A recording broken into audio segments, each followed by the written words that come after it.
Todos hemos visto una serie de televisión, ¿verdad? Todos hemos accedido a una plataforma digital como Netflix o Amazon o HBO. Y normalmente cuando nos empezamos a ver una serie, la serie, en la medida en que esa se va desarrollando, una temporada pues no es suficiente, ¿verdad? Tienen que agregar una segunda temporada y nos vamos a una tercera temporada. Pues resulta que esta serie, entendiendo la voluntad de Dios, déjeme decirle algo importante. Los principios que me animaron a iniciar esta serie, pues aún no los he tocado. O sea, llevamos ya 14 mensajes y fue un mensaje que nos llevó una cosa a otra y se fue desarrollando. Y es hasta ahora que yo empezaré a tocar los temas que me motivaron a iniciar y preparar esta serie. Por lo tanto, yo necesito hacer un reajuste y hoy vamos a iniciar, vamos a llamarlo así, una segunda temporada de esta serie. Entendiendo la voluntad de Dios fue la temporada 1. Hoy se va a llamar Interpretando la voluntad de Dios. Hay una diferencia entre entender e interpretar, y es lo que yo quiero reafirmar ahora con el seguimiento de esta parte de la serie. El proceso que implica la obediencia de la voluntad de Dios reside en entender, pero también hay una gran importancia en interpretar correctamente. Y el tema de hoy es el valor de la interpretación, el valor de la interpretación. ¿Qué diferencia hay entre entender e interpretar? Bueno, entender se define como un proceso en el que tenemos un proceso de información en el que analizamos, comprendemos conceptos, principios, situaciones que nos facilitan tomar decisiones. Eso fue lo que vimos en la primera parte. Ahora, interpretar, aquí viene lo interesante de esto, interpretar. Para yo poder entender la voluntad de Dios, yo debo darle sentido a un texto. Yo debo aclarar el significado de algo, hacerlo comprensible, analizar su origen, estudio histórico, su contexto literario, para asignarle una aplicación espiritual a mi vida y conocer la perspectiva del autor.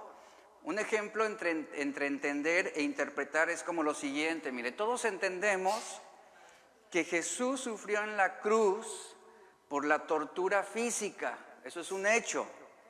O sea, todos entendemos eso, que su dolor, su aflicción se debió a ese dolor causado por la corona de espinas, por los azotes. Entendemos el dolor de Jesús, lo que Él sufrió. Pero cuando tú interpretas el texto, fíjate, tú le das sentido al sufrimiento. En este caso, interpretamos este texto dándole sentido al sufrimiento y comprendiendo que el mayor sufrimiento de Jesús no fueron los flagelazos, no fue la corona de espinas, sino fue el abandono del Padre estando en la cruz del Calvario. A eso nos lleva también la interpretación. Entonces, son dos partes importantes en el conocimiento de la voluntad de Dios. Hemos hablado sobre uno de los problemas que lleva a muchos cristianos a tener una fe de manera frustrada. Y esa fe frustrada se debe a no poseer un entendimiento de la voluntad de Dios. Y hoy vamos a ver el tema, el valor de la interpretación. La frustración es el resultado de una experiencia donde nuestras expectativas espirituales que teníamos no corresponden con lo que estamos. Muchos se desalientan, lo cual trae desánimo, trae dudas, cambio de planes, esperanzas frustradas, y la frustración mal encausada va a dar como resultado desesperación. La frustración es ese sentimiento de impaciencia y ansiedad que tenemos cuando no se nos están dando los resultados que esperábamos. La frustración es el resultado de una mala interpretación de la voluntad de Dios. Muchas personas, hablando en el Nuevo Testamento, muchos se sintieron frustrados de Jesús como Mesías. Incluso hubo algunos que se escandalizaron por sus enseñanzas, mismas que ellos no pudieron interpretar correctamente.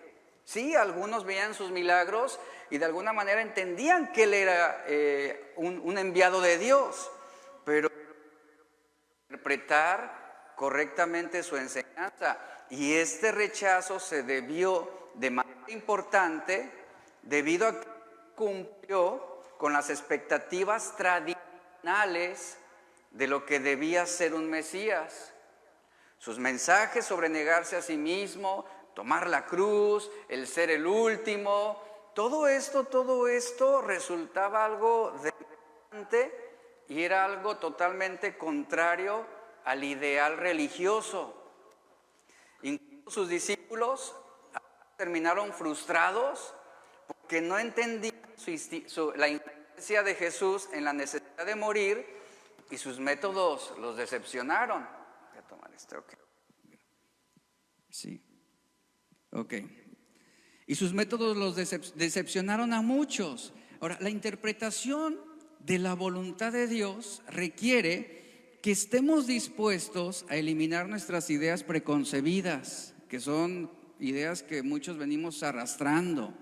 Debemos aprender, debemos entender, debemos interpretar, debemos alinear nuestra vida con la voluntad de Dios. Esto, fíjense, esto nos permitirá vivir con propósito, tomar decisiones sabias, encontrar dirección, permanecer en comunión con Dios. Y en esta segunda parte de esta serie vamos a centrarnos en aprender el valor de la interpretación para descubrir cómo la Biblia presenta la idea de conocer la voluntad de Dios a través de textos y ejemplos bíblicos. Ahora, a través de su palabra debemos saber esto: Dios quiso decir lo que dijo, y dijo lo que Él quiso decir. Dios no nos ha dado su palabra para que especulemos o le atinemos o supongamos algo o adivinemos o que le demos el sentido más conveniente para nuestros intereses. Su palabra no cumple ese propósito. Ahora, todos deben saber que hay un peligro en la mala interpretación. Esto sea en el contexto que sea. El peligro de una mala interpretación o una interpretación errónea de las Escrituras no es nuevo en nuestro tiempo, siempre lo ha habido. El apóstol Pablo instruyó al joven Timoteo, 2 Timoteo 2:15.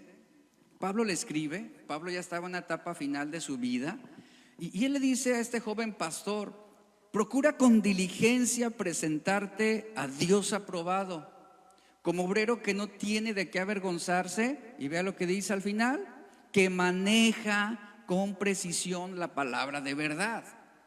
Esto habla de una adecuada interpretación del texto o de la verdad, que maneja con precisión la palabra de verdad. Hay una manera correcta y una manera incorrecta de manejar la palabra de Dios. Y de esto va a depender nuestra interpretación sobre la voluntad de Dios. El apóstol Pablo toma tiempo en esta carta corta de apenas 4 capítulos para hacerle la siguiente observación a Timoteo, quien fue uno de sus discípulos más cercanos y probablemente uno de los más amados. Y la frase que aparece traducida como que usa bien, así la traduce la Reina Valera, puede traducirse también de esta forma, que maneja con precisión, como la traduce la Biblia de las Américas, o la Vulgata traduce manejando correctamente las Escrituras, o otra versión dice o correctamente administrando la verdad de Dios. Esto ilustra la idea de cortar derecho. Esa frase trazar habla de cortar derecho, de cortar alineado, de manera adecuada. Los antiguos entendían esto como una metáfora de un padre que corta por igual va y reparte el pan a cada uno de sus hijos. Esa es la ilustración que podemos extraer de esto. Y Pablo quería decir que Timoteo, como pastor, debía hacer camino derecho para la palabra de verdad y que él mismo debía caminar derecho, alineado en esa línea, sin inclinarse a la derecha o a la izquierda, no enseñando otra doctrina, como Pablo lo exhortó en 1 Timoteo 1:3. Una de las cosas que Pablo advertía a Timoteo es: cuídate, no te apartes de la correcta interpretación, no te separes de la verdadera interpretación de las Escrituras. Y aquí Pablo une dos ideas importantes: predicar con precisión la palabra de verdad y no tener que avergonzarse delante de Dios a la hora de rendir cuentas sobre su interpretación. Esto demandaba esa responsabilidad. Ahora, si Pablo considera de suma importancia recordarle esto a Timoteo cuando él estaba a punto de morir, esa sola realidad que vemos plasmada aquí en este libro debe dejarnos ver lo importante que es la interpretación correcta, la enseñanza de la verdad. La Biblia no es otra cosa que la revelación de la mente y la voluntad de Dios y la manera en cómo Él pone en ejecución su plan de redención para el ser humano. A la hora de leer la palabra de Dios, algo que debemos saber es que existen reglas de interpretación. De la misma manera como ocurre con las matemáticas, con la física o con el mundo de las ciencias médicas. ¿Para qué nos ayudan las reglas? Bueno, estas reglas nos ayudan a entender mejor lo que se escribió hace 2000 años atrás. Era otra cultura, otro idioma, otro contexto cultural totalmente desconocido para nosotros. Y es aquí donde uno tiene que interpretar adecuadamente para no tergiversar el sentido original. Sin embargo, vemos cómo a través de la historia varios momentos han quedado registrados debido a problemas de interpretación con consecuencias de mayor trascendencia, ya sea por un error, un cambio intencional, un descuido o simplemente que no se fue diligente a la hora de traducir o interpretar algo. Un caso es el siguiente: durante una visita oficial, dice esta historia, el presidente o el intérprete del presidente estadounidense Jimmy Carter cometió errores, dice la historia, y errores graves de interpretación. Cuando el presidente dijo: dejé Estados Unidos esta mañana, fue una frase que él dijo, el intérprete tradujo lo siguiente: dejé Estados Unidos y no pienso volver. O sea, nota la tergiversación en la traducción, y esto trajo severas consecuencias políticas, un error de interpretación. Otro caso también muy famoso fue la familia de un hombre llamado Willy Ramírez en Florida, quien intentó explicar al personal médico, supuestamente bilingüe, que Willy estaba intoxicado. Esto hablaba de una intoxicación alimentaria. El personal médico interpretó, tradujo esto como una intoxicación por bebidas alcohólicas o por drogas. Y ese malentendido, esa mala interpretación llevó a los médicos a un tratamiento incorrecto que dejó a este joven tetrapléjico, resultando ahora sí que en un daño de por vida. Y todo por esa mala interpretación o mala traducción. Ahora, si esto históricamente ha repercutido en la historia, en países, naciones, en personas, ¿cuánto más en la iglesia? ¿Cuánto más en nuestras vidas? La historia humana está llena de malentendidos, de errores de comunicación, errores de traducción y decisiones basadas, fíjate, decisiones basadas en interpretaciones erróneas que han cambiado el rumbo de naciones, provocando conflictos, modificando la cultura, y este mismo impacto se refleja con la Biblia.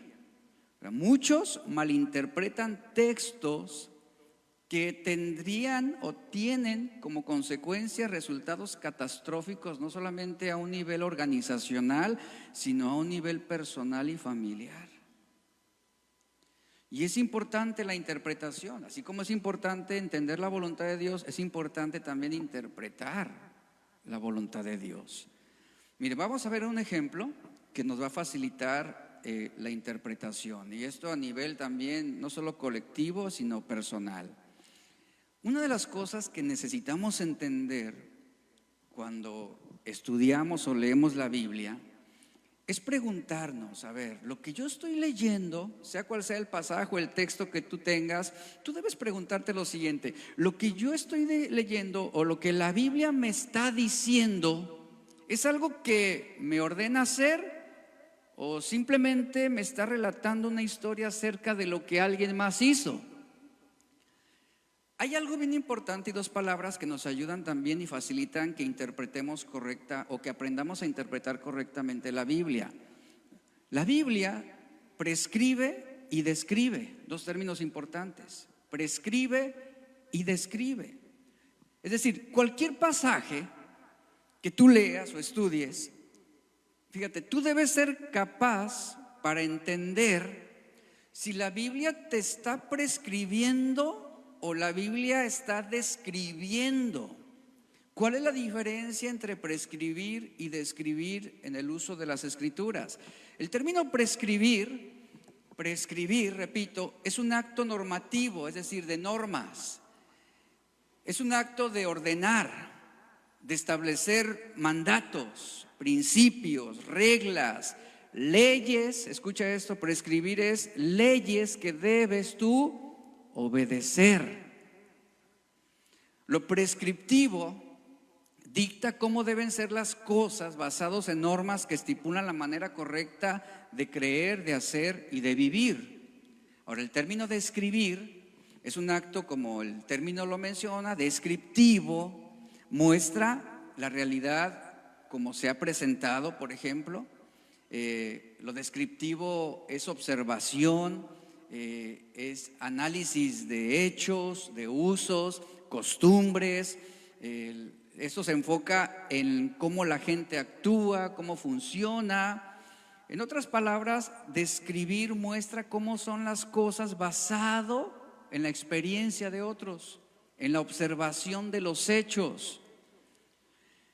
Cuando un pasaje o un texto es prescriptivo, es decir, que establece un mandamiento o una orden, el pasaje mismo nos enseña que se nos demanda hacer algo, se nos demanda una obediencia, es decir, que algo debes producir, algo debe ocurrir y debe ser aprendido para aplicarlo de manera personal. Lo leo y el mismo pasaje, fíjate, el mismo pasaje me va a inducir por su narrativa a obedecer un mandamiento que está estableciendo ahí. Por ejemplo, el no mentirás. Eso es algo prescriptivo. Los 10 mandamientos, todos son prescriptivos. Nos da órdenes que debemos no solamente leer y verlas como a un relato, no, son mandamientos que debemos obedecer. Ahora, un pasaje descriptivo simplemente está relatando algo que sucedió, una anécdota, una historia, una experiencia. Ahora, sobre esto yo quiero que ustedes analicen lo siguiente, porque eso es muy importante. Piensen en cuál será el resultado cuando un pasaje en la Biblia solo describe, es decir, solo relata algo, pero lo interpretamos como si prescribiera algo, es decir, como si nos ordenara hacerlo igual o replicarlo u obedecerlo. ¿Saben qué sucede? El resultado será una interpretación distorsionada que nos va a conducir a una manera de pensar errónea y con un comportamiento desatinado. Una cosa es, escuchen, una cosa es dar instrucciones y otra cosa es relatar una experiencia. Y para poder interpretar correctamente la Biblia debemos aprender a distinguir entre lo que la Biblia está diciendo en un texto o un pasaje. ¿Me está dando instrucciones o simplemente me está relatando una experiencia o una historia? Una cosa es enseñar, otra cosa es aprender. Una cosa es oír y otra es hacer. En otras palabras, yo debo preguntarme, ¿es una instrucción o es un relato? Porque al no entender esto, que es algo básico, ahora sí que es el ABC de la interpretación de las Escrituras, al no entenderlo, vamos a cambiar los roles. Y lo que es un relato lo vamos a tomar como una orden. Y lo que es un mandamiento lo vamos a ver simplemente como un relato. Y no debe ser así. Mire, vamos a ver algunos ejemplos, porque a mí me importa que quede claro esto para nosotros. Por ejemplo, Génesis 3:16. La Biblia afirma algo muy importante respecto sobre la mujer y el hombre. La Biblia dice, luego le dijo a la mujer, es Dios después de la sentencia por el pecado, le dijo a la mujer, haré más agudo dice el Señor, haré más agudo el dolor de tu embarazo y con dolor darás a luz. Y vea lo que dice a la parte final del texto, y desearás controlar a tu marido, pero él te gobernará, pero él gobernará sobre ti. Desearás controlar a tu marido, pero él gobernará sobre ti. Ahora, este pasaje es descriptivo o prescriptivo. Aquí debemos analizar, o sea, ¿es una instrucción, un mandamiento o simplemente está relatando algo que sucedió? Este pasaje es descriptivo, es un relato sobre la sentencia de Dios a Eva. Y aquí la Biblia está describiendo, está relatando el caos que el pecado traería sobre la relación entre el hombre y la mujer, en donde la mujer se sentiría en el derecho de manipular a su marido y el marido, usando su fuerza, buscaría doblegar e imponerse a su mujer. Si lo vemos como un mandamiento, ¿qué aplicaríamos? La Biblia me dice que manipula a mi esposo. Y el hombre diría, ahí está, yo debo dominar a mi mujer y someterla a la fuerza. Eso sería una tergiversación terrible.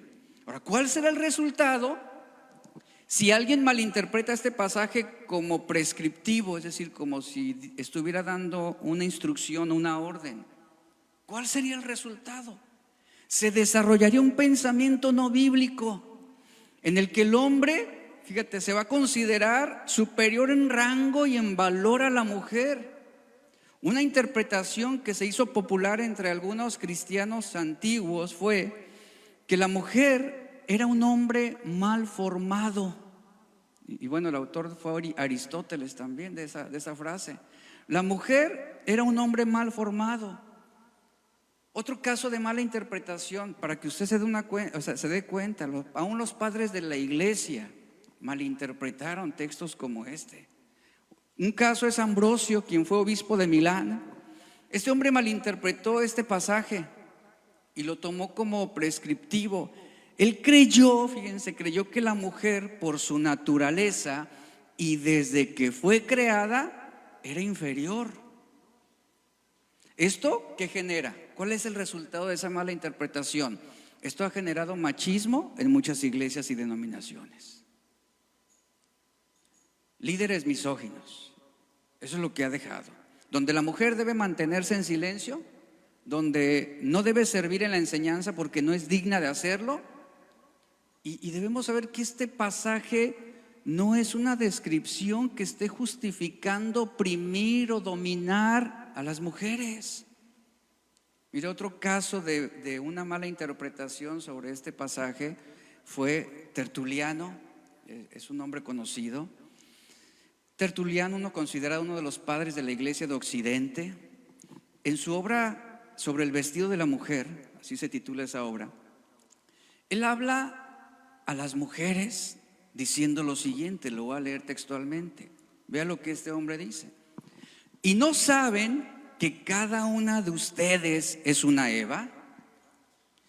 La sentencia de Dios sobre la sentencia de Dios sobre este sexo de ustedes persiste en esta era. La culpa debe necesariamente permanecer también. Y vea lo que dice. Maridos, agarren a su mujer, por favor.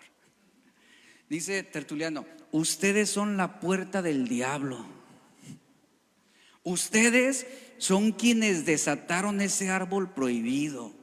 Ustedes son las primeras desertoras de la ley divina. Ustedes son quienes persuadieron a aquel a quien el diablo no fue lo suficientemente valiente para atacar, refiriéndose a Adán. Dice: destruyeron tan fácilmente la imagen de Dios, el hombre, a causa de su desierto, es decir, la muerte. Hasta el Hijo de Dios tuvo que morir. ¿Y piensan en adornarse más allá de sus túnicas de pieles? Ahí les paso la dirección del hermano Tertuliano, si alguna quiere ir a darle unos chanclazos. ¿De dónde surge todo esto? De eso que estamos estudiando.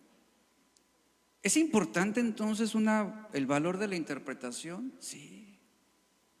Y vemos cómo cualquiera está exento a cometer esta clase de errores de interpretación. Todos estamos expuestos.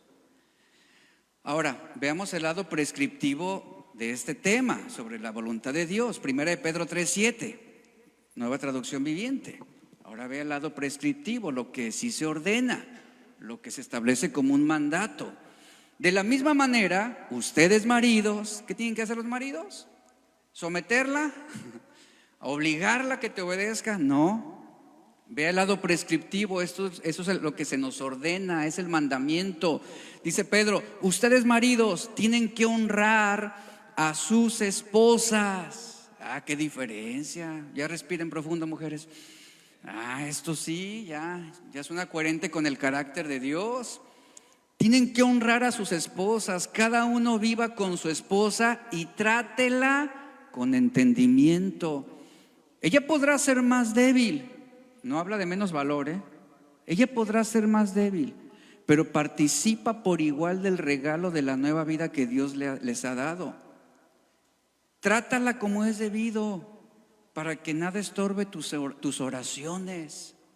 Yo lo primero que pensé fue en la esposa de Tertuliano. Imagínese, pobre mujer. Y así están algunas,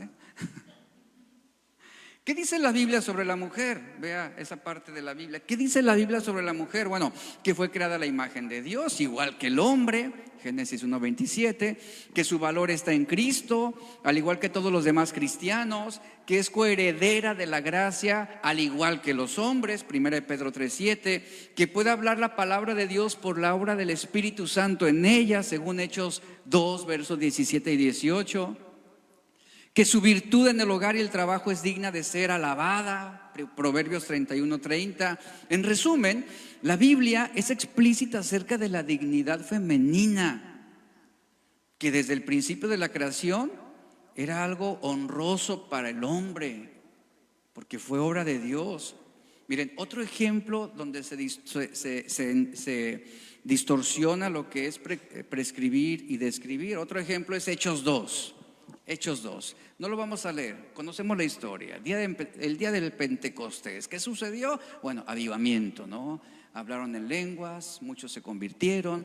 Hechos 2, muchos interpretan que el día del Pentecostés es prescriptivo, es decir, es algo que se nos ordena hacer nuevamente, que es algo que debe ocurrir en todas las iglesias, algo que debe repetirse, que debe aplicarse literalmente de la misma manera. ¿Y de qué hablan? Pues te hablan términos como avivamiento, el mover del Espíritu, el fluir de Dios. Todos hablan en lenguas. Quien no habla en lenguas pues se va al infierno. Y por regla general debemos entender esto. Fíjate cómo la interpretación nos facilita las cosas. Gran parte de lo que ocurre en el libro de los Hechos, o la totalidad más bien de lo que se relata en Hechos es descriptivo. Es un libro histórico, no es un libro doctrinal, no es un libro que te está estableciendo haz esto, hazlo así. No, es descriptivo, es un relato de hechos de los apóstoles, el mismo nombre lo dice.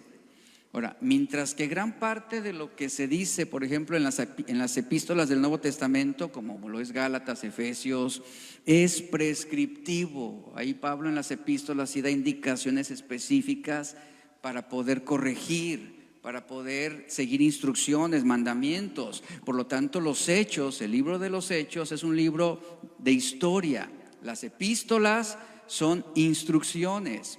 Y Hechos 2 fue un evento histórico, no un patrón doctrinal que debe replicarse en las iglesias el día de hoy. Pentecostés, ¿qué marcó? El comienzo de la iglesia. Se cumplió un propósito de parte de Dios. Por eso lo prescriptivo ordena comportamientos. Lo descriptivo narra eventos históricos sin imponernos normas o doctrinas. Y hay una gran diferencia. ¿Te has preguntado, y esto va a ser muy interesante porque sé que es una pregunta que muchos se han hecho en algún momento, ¿te has preguntado por qué muchos grupos religiosos tienen a la Biblia como su autoridad? Sin embargo, no muestran unidad de creencia y de valores. Y eso sucede dentro del cristianismo. Se supone que todos creemos en lo mismo, que tenemos la misma Biblia, algunas veces hasta la misma versión. ¿Por qué sucede esto? Un gran porcentaje de las sectas surgieron a partir de una distorsión, una mala interpretación de la Biblia. Y después añadieron otras fuentes de autoridad.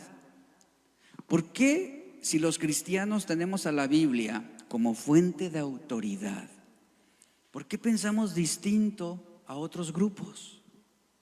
¿Por qué diferentes iglesias cristianas adquieren una interpretación de los mismos versículos de la Biblia con resultados muy diferentes? Son preguntas muy interesantes. Aquí haría yo una pregunta también. A ver, ¿por qué Dios no impuso simplemente una unidad de creencia y valores en la iglesia?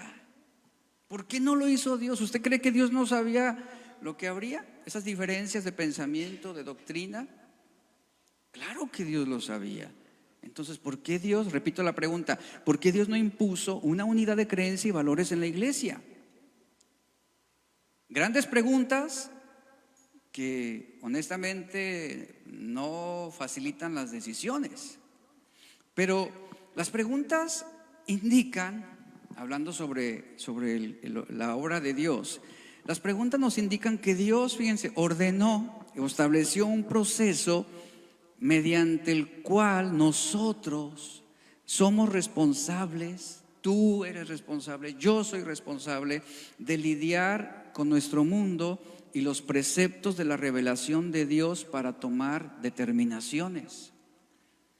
Dios no escogió imponer una unidad total sobre nuestras conclusiones. Aquí viene el punto. ¿De quién es responsabilidad tomar conclusiones? De nosotros, tuya y mía. Dios no escogió imponer una unidad total sobre nuestras conclusiones. Ahora, Dios pudo haber administrado en detalle cada decisión que tomamos, pero decidió no hacerlo. ¿Por qué no lo hizo? Porque finalmente cada uno de nosotros será responsable de su interpretación. Cada uno.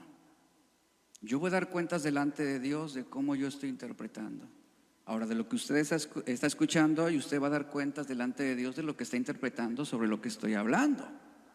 Gálatas capítulo 6, verso 4 al 5, dice el apóstol Pablo: presta mucha atención a tu propio trabajo, porque entonces obtendrás la satisfacción de haber hecho bien tu labor y no tendrás que compararte con nadie, Y la parte final que dice, pues cada uno es responsable de su propia conducta. El texto dice que cada uno seremos responsables de nuestros propios actos, de nuestras propias decisiones y también de nuestras propias conclusiones ante Dios. Pero yo como pastor, yo soy responsable de la interpretación que doy al texto para enseñarlos. Pero ustedes también delante de Dios serán responsables en cómo interpretan lo que enseño para aplicarlo a su vida personal. Y eso va a traer consecuencias espirituales. Yo no puedo obligarlos a ustedes, a pesar de que ustedes están escuchando el mismo mensaje, las mismas palabras, cada uno al fin de cuentas va a concluir con algo diferente. Y va a decir, el pastor sí permitió que oprimamos a nuestras esposas. Nada. O sea, es lo mismo que sucede con las iglesias. Cada iglesia determina su propia conclusión. Al igual que ustedes, cada uno va a sacar sus propias conclusiones, pero todos somos responsables delante de Dios. Por eso yo debo tener cuidado en lo que estoy entendiendo, en lo que estoy escuchando, porque eso trae consigo una forma de interpretar. Y aquí vienen dos vertientes: o interpretamos lo que realmente Dios dijo, o interpretamos a nuestra manera. Esa libre interpretación puede ser a veces por conveniencia, es decir, lo que me llevará a una serie de desviaciones. Las malas interpretaciones son la causa y efecto de las sectas. ¿Por qué? Porque se ignora el contexto, la historia y el propósito espiritual. Al enseñar la palabra de Dios, ¿cuál es mi propósito como pastor? Enseñarlos a ustedes. Al yo enseñar la palabra de Dios e interpretarla y mostrárselas, como pastor mi propósito es que ustedes se entusiasmen de entender la voluntad de Dios, como lo es esta serie. Pero también mi interés va más allá de que ustedes simplemente escuchen y acepten o se complazcan con lo que oyen. El propósito es también convertir a oyentes en estudiantes que sean competentes para también enseñar a otros. Ese es el objeto de la predicación bíblica. Ahora, en el proceso de entender la voluntad de Dios, hay que lidiar con muchas formas de interpretación y conclusiones erróneas. Y sobre todo, no hacer del texto hay que tener mucho cuidado de no hacer del texto una interpretación subjetiva, en la cual desarrollamos solo una comprensión personal, aislada, autónoma, única, aplicada a mi propia realidad, a veces influenciada por mis emociones, por mis sentimientos, mis experiencias, mis ideas, mis creencias, mis prejuicios, mis valores personales. Debemos interpretar sobre hechos objetivos. ¿Qué vamos a priorizar? No voy a priorizar mis sentimientos o mi punto de vista o mi experiencia. Voy a priorizar el punto de vista del emisor. En este caso es Dios. El enfoque personal en la interpretación a veces es peligroso. ¿Por qué? Porque una persona interpreta por cómo se siente o por cómo lo vivió o en base a su experiencia sobre una situación. Y esa clase de interpretaciones en enfoques subjetivos facilita captar elementos místicos. Por ejemplo, el yo siento de Dios. ¿Lo ha escuchado? Yo siento de Dios que debe ser así. O en algunos casos, el Dios me dijo. Ahora, yo sé que Dios nos habla, pero a veces ese Dios me dijo es más a veces subjetivo, aplicado a tu propio interés y realidad que algo objetivo. Y ahí entramos a un escenario de misticismo. Y el cristiano místico busca interpretar, fíjense, busca interpretar a Dios o su voluntad sobre la base de experiencias subjetivas. El énfasis está en sentir a Dios. ¿Ha escuchado esa expresión? Sentir a Dios.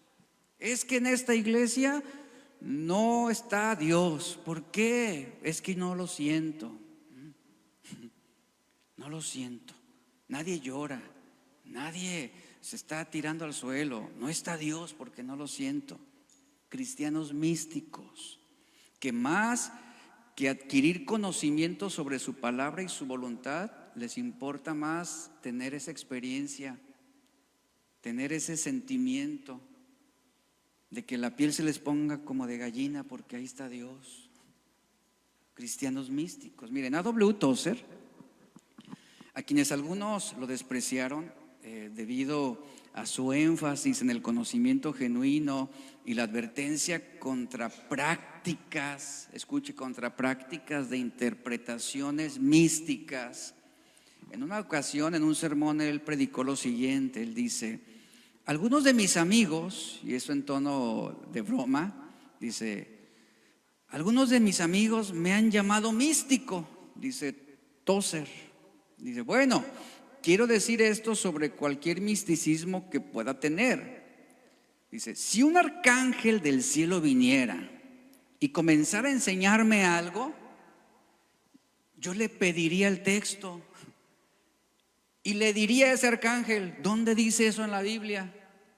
Quiero saberlo. Y yo le exigiría que estuviera de acuerdo con las Escrituras, porque no creo, dice, no creo en ninguna enseñanza extrabíblica, ni en ninguna enseñanza antibíblica, ni en ninguna enseñanza que esté por debajo de la Biblia. Ahí está el punto.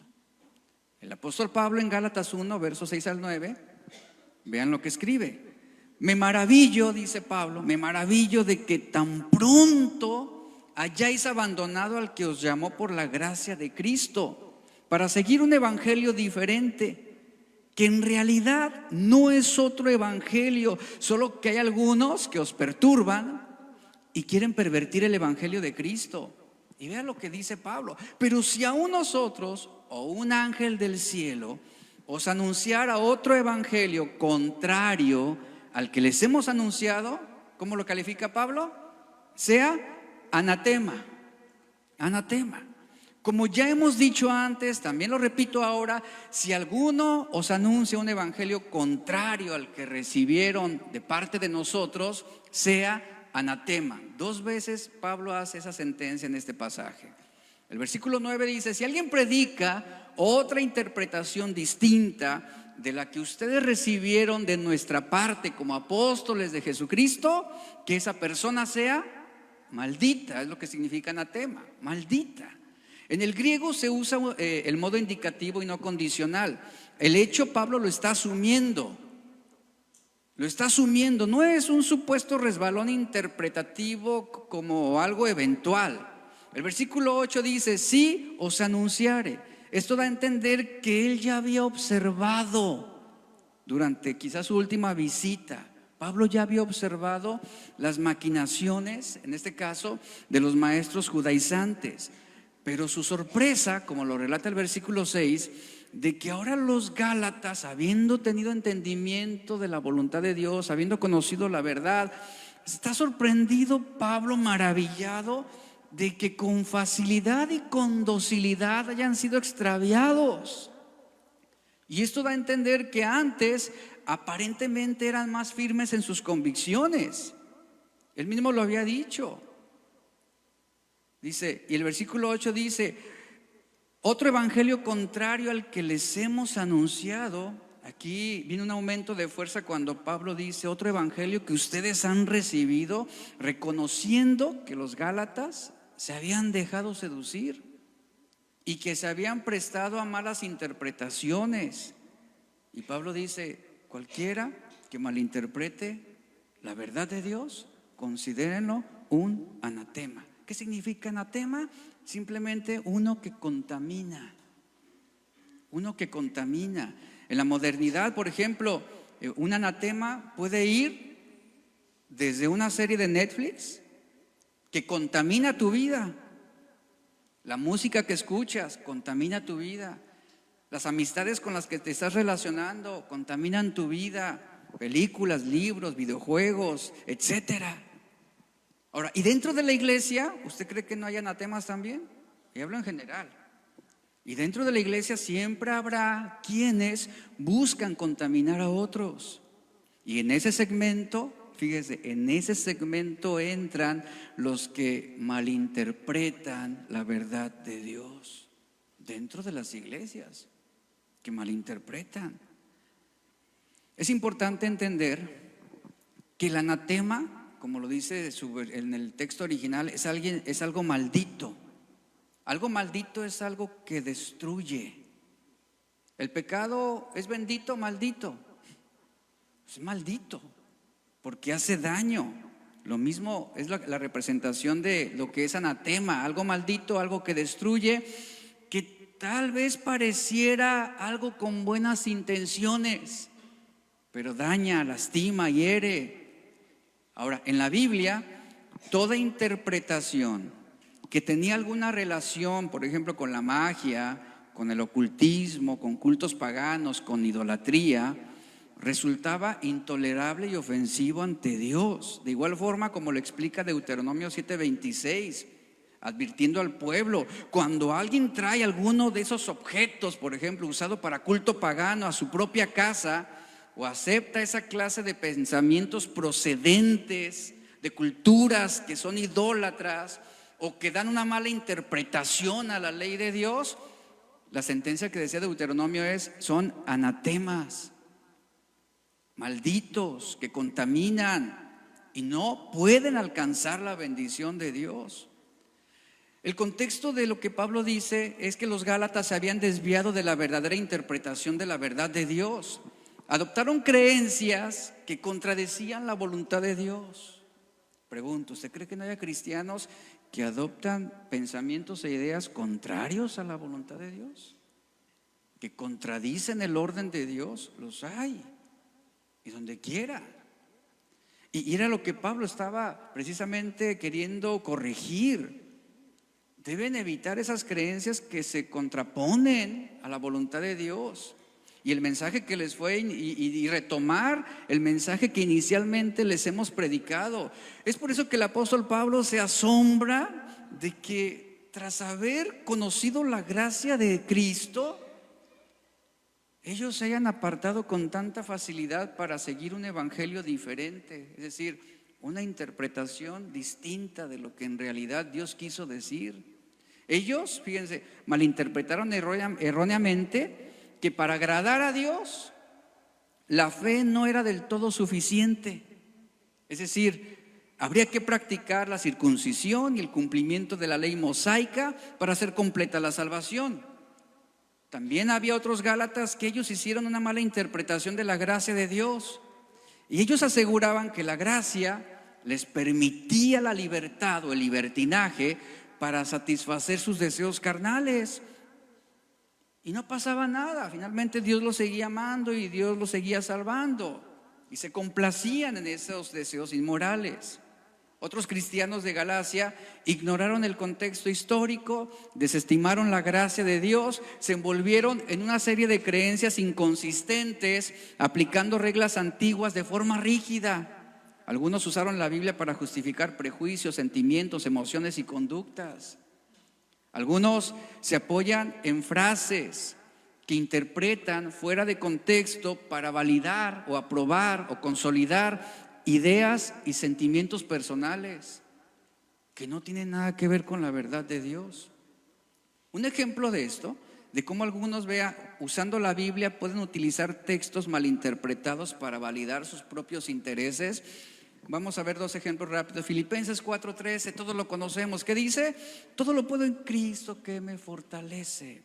Ahora, déjeme decir algo importante. Esto no es un eslogan de motivación personal, el que muchos usan, o de superación personal. Este texto es uno de los más mal interpretados, porque algunos lo utilizan como un mantra en el que apelan al éxito personal, al deportivo. Vamos a jugar un partido de fútbol, todo lo podemos en Cristo que nos fortalece, y vamos a meter muchos goles. Y así lo utilizan como un mantra para el esquema político, para lo económico, para lo empresarial. Y todo lo puedo en Cristo que me fortalece. Y lo usan como ese eslogan, ¿no?, de impulso motivacional. Pero el contexto muestra, y pongan atención, el contexto muestra que Pablo lo que está hablando aquí es de recibir la fuerza de Dios para soportar la escasez y la abundancia. De eso habla. Es decir, Pablo está diciendo, Cristo me da las fuerzas necesarias para mostrar contentamiento bajo cualquier circunstancia que esté enfrentando, sea buena o sea mala. Y esto como consecuencia de su fe y de su amor a Cristo, no de un partido de fútbol o no de ganar una elección política. Otro texto que también se desenfoca mucho de la realidad es Mateo 5:29. Dice, si tu ojo te hace pecar, sácatelo. Y algunos lo toman como una prescripción. Me lo está diciendo. Y mire, yo he leído de casos de hombres que se sacaron los ojos, porque la Biblia decía, y como ese hombre ya no quería adulterar viendo a mujeres, se lo sacó. Pero pues el problema viene del corazón, surge ahí, y lo tomaron literal. Y quien malinterpreta este texto lo toma como una prescripción, es decir, de forma literal, en lugar de entenderlo como lo que es una hiperbole, es decir, una exageración, para enfatizar la gravedad de las acciones que llevan al ojo al pecado. Es preferible, lo que enseña este punto es que es preferible renunciar a algo muy valioso como lo es el ojo, antes que cometer acciones que nos puedan alejar de Dios. Eso es lo que enseña. Ahora, ¿quiénes son los que más daño hacen a una iglesia? ¿Quiénes? Piénsenlo un momento. Quienes más daño hacen a una iglesia son quienes interpretan erróneamente el carácter, el sentido y el propósito del texto bíblico. Los fariseos de la ley, por ejemplo, los fariseos malinterpretaron la ley, eran religiosos y fueron los que más daño le hicieron al ministerio de Jesús.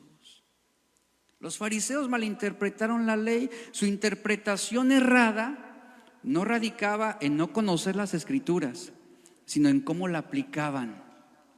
Crearon ellos 613 normas por encima del amor y la misericordia. Su malinterpretación los hizo usar la ley para condenar y controlar al pueblo. El propio Jesús los acusó por imponer reglas estrictas a la gente que ni siquiera ellos mismos cumplían, actuaban con hipocresía.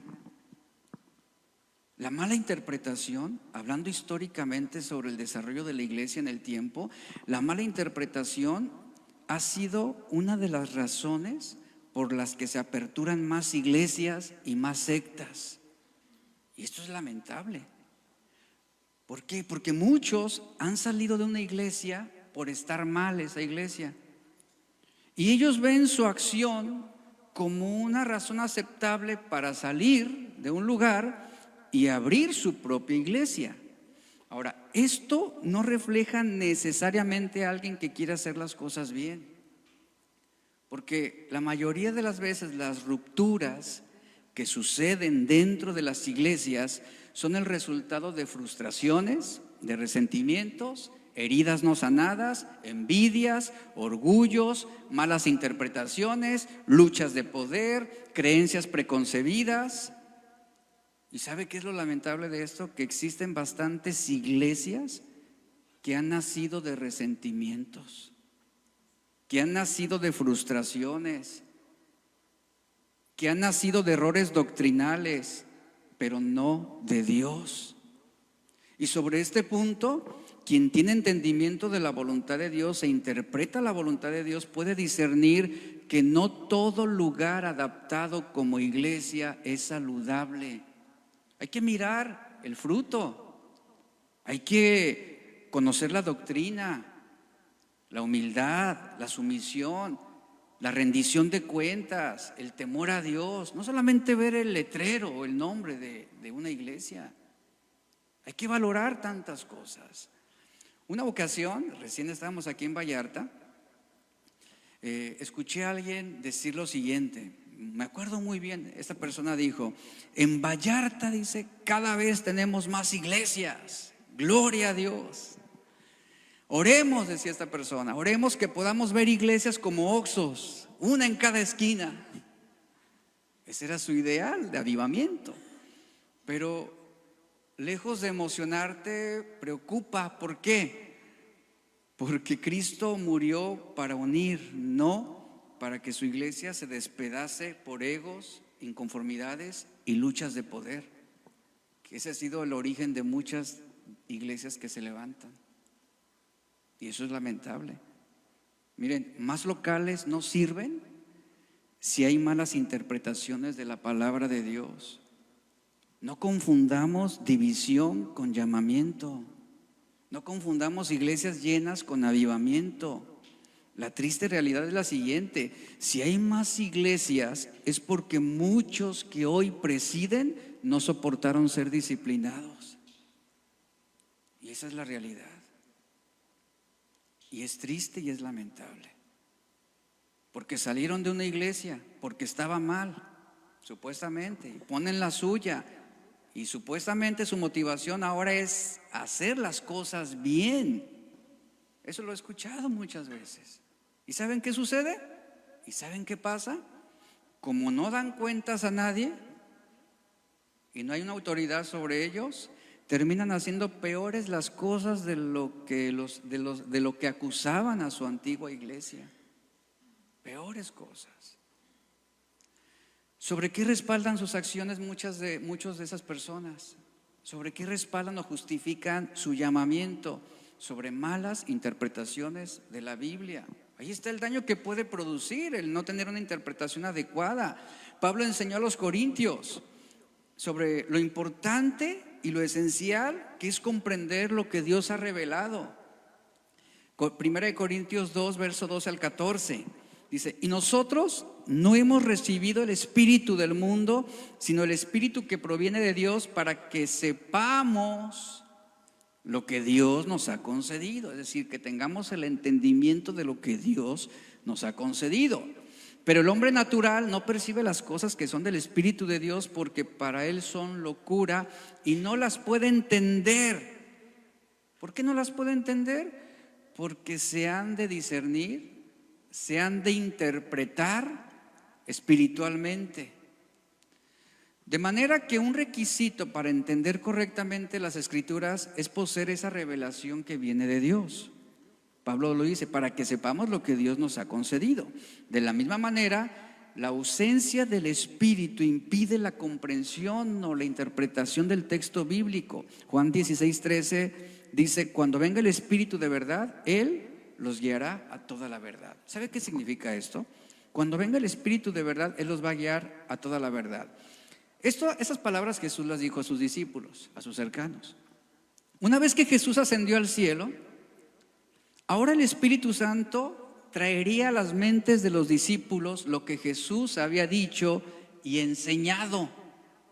Recuerde que la predicación de los apóstoles no es como nosotros hoy. Podemos llevar nuestra Biblia, leer y sobre ello interpretar. En aquel tiempo todo era de memoria.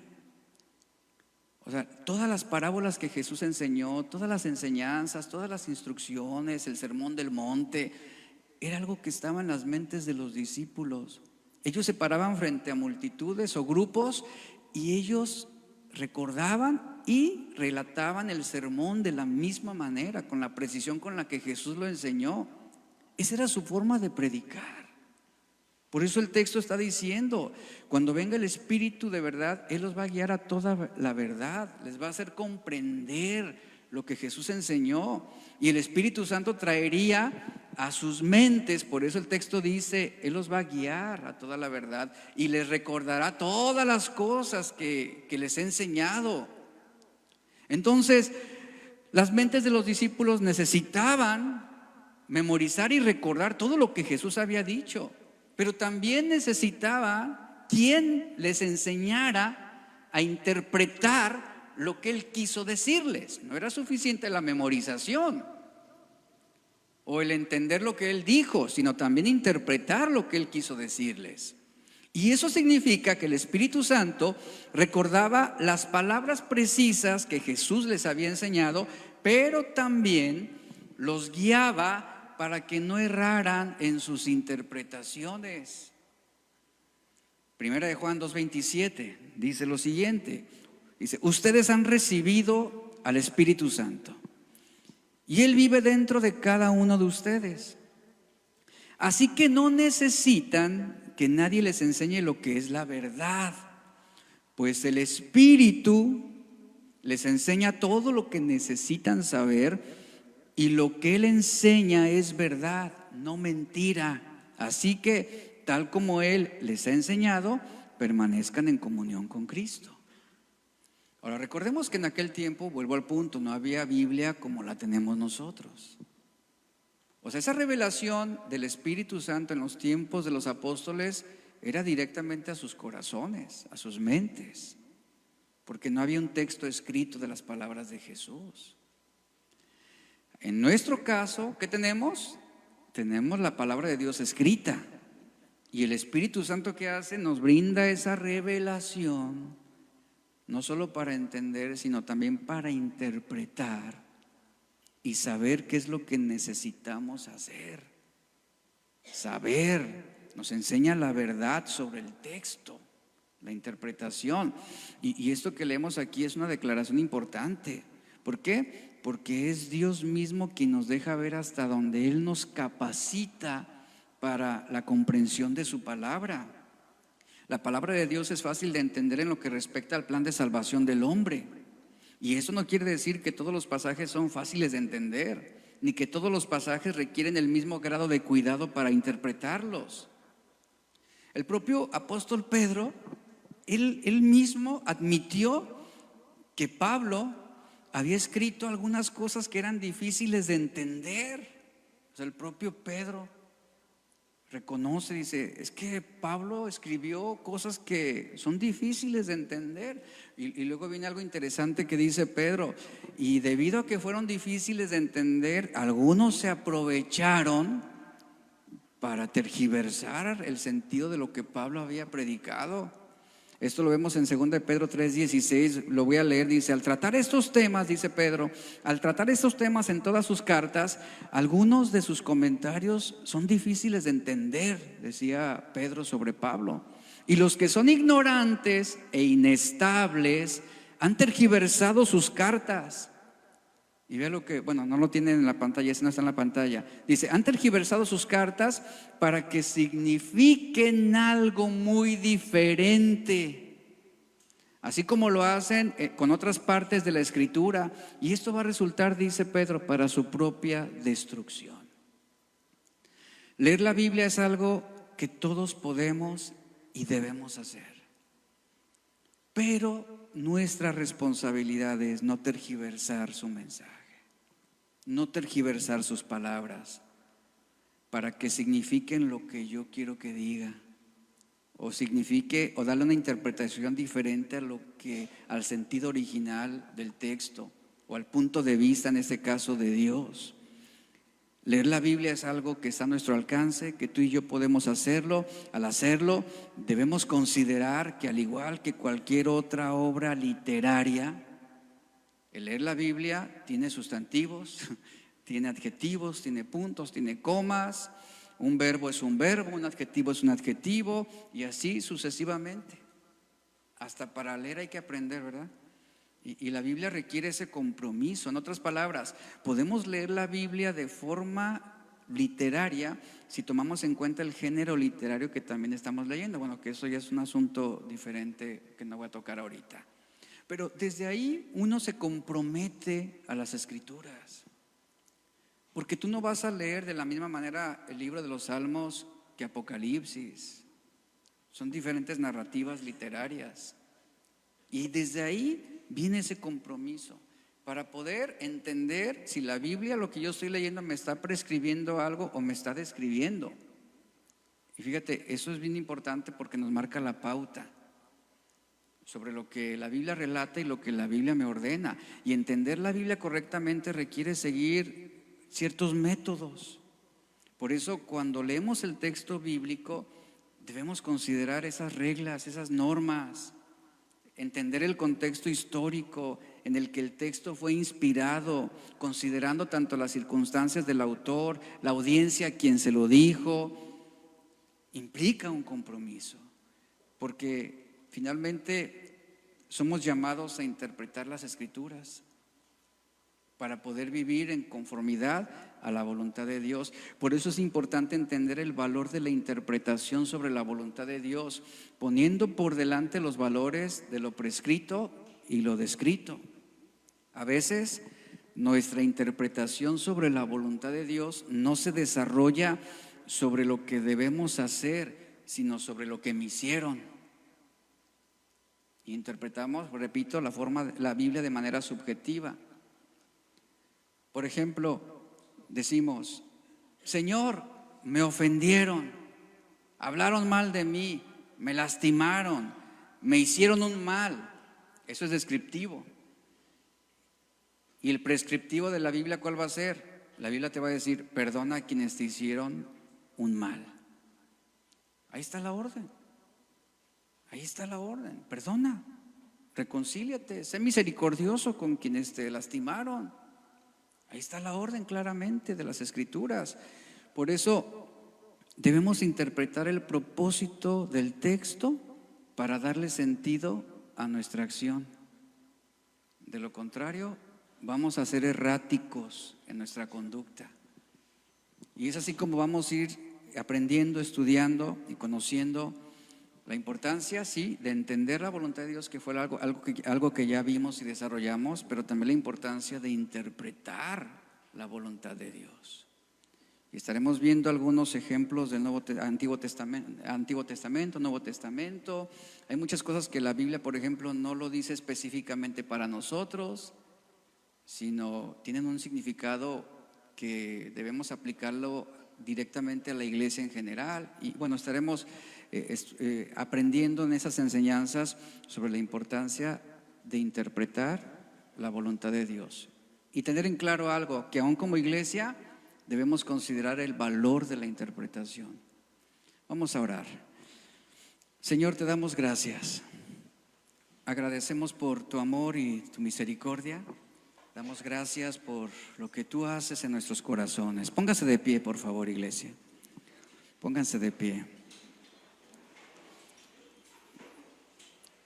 Honramos hoy tu nombre, Señor, y te alabamos en esta tarde. Gracias por permitirnos seguir aprendiendo, seguir, Señor, recibiendo tu palabra, porque todo lo que escuchamos de tu palabra tiene el propósito de formarnos. No se trata solamente de venir, sentarnos y oír, sino se trata de aprender para convertirnos en hacedores, en discípulos competentes que también puedan instruir y enseñar a otros, que podamos discernir, que podamos entender, que podamos interpretar tu voluntad, tu palabra y sacar conclusiones no a la manera en como nosotros sentimos o pensamos o creemos, sino que nuestras conclusiones sean orientadas hacia lo que tú, Señor, has querido decirnos, hacia lo que tú has establecido para nosotros como iglesia. Tu palabra instruye sobre cómo debe ser el rol del esposo, de la esposa, los hijos, sobre la familia, el trabajo.